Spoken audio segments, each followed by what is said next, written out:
Now Bhagavad Gita Shloka 2.62.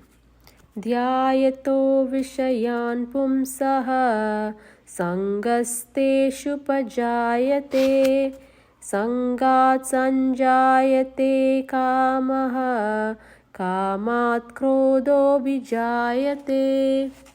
Translation: while contemplating the object of the senses, a person develops attachment for them, and from such attachment lust develops, and from lust arises anger.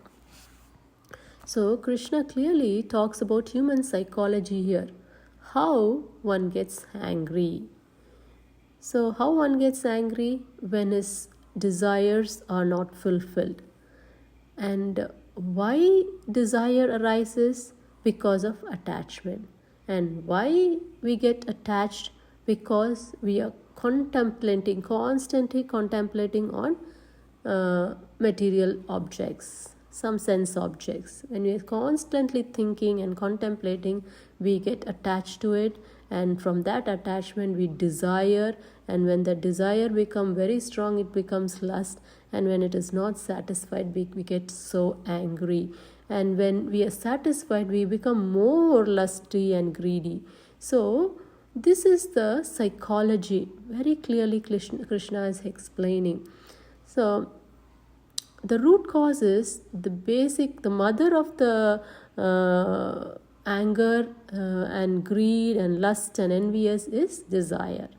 So how to curtail the desire? We have to curtail the attachment to the material things. How to curtail the attachment? We have to curtail the contemplation on mundane material things. So we have to replace and channelize our thinking process into thinking about the Supreme God.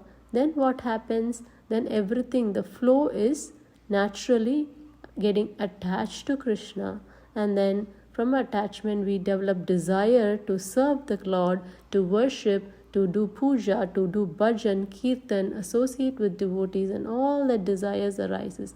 And then we get more and more greedy for more devotional service, and we get angry when we channelize our anger to establish the dharma and religious principles wherever it is needed. So the